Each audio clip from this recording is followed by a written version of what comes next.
I wrote this piece for Condé Nast Traveler. I flew to the Arctic Circle to meet a man I once ghosted. Story sounds absolutely insane. It's not a crazy story at all. Just hear me out. 2023, I went to Brazil. I was solo traveling for a month. I was there. Obviously, I went on loads of dates, like met loads of really interesting people. Quite early on my trip, I matched with an American guy on Hinge. We met up, we went for dinner. I obviously have dated lots of people, met lots of people. Very rarely, very, very rarely do I meet someone and we get on like a house on fire. And that's what I felt like when I met this guy, and I thought, oh, he's so great.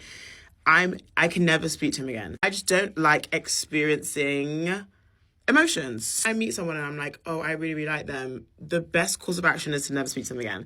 Because do you know what happens when you keep speaking to them? You end up heartbroken. So I was like, yeah, this ends tonight. We had an incredible evening. Absolutely amazing. Next morning, unfollowed, removed from everything. Went on with the rest of my trip, had a great time.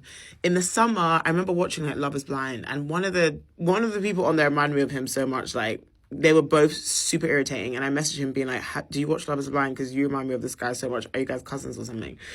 And he was like, you ghosted me. That was so crazy. And I was like, I know, I'm so sorry. We got over that really, really quick. And then we started talking again, and it was just, do you know what I mean? It just picked up. It was just like I didn't ghost him for like 4 months. He messaged me and he was like, look, I'm going to be going to Norway to see the Northern Lights. Do you want to come?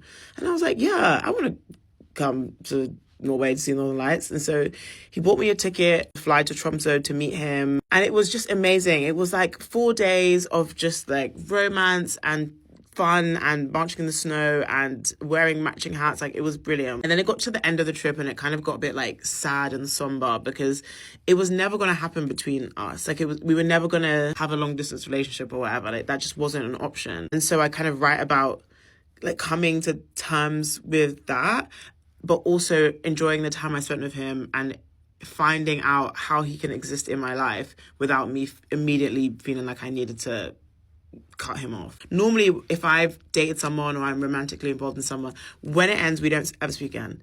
Like, you are dead to me. I don't do well with grey areas. I exist, maybe I have BPD, I don't know, but I exist in a black and white world. I don't like grey areas of people that I've dated before, simply because I think grey areas are rife for, emotional manipulation, trying to come back into my life, doing a madness, whatever. I just have to, the boundaries are strict. I just don't play those games, not anymore. But I had to, with him, even though I had this intensely romantic experience with him, we weren't necessarily like romantically involved.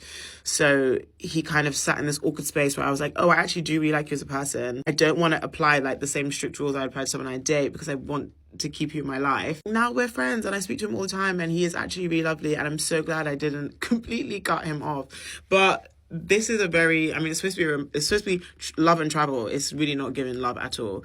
But it was more about me kind of coming to terms with how someone can exist in the grey of my life and not feel uncomfortable with that.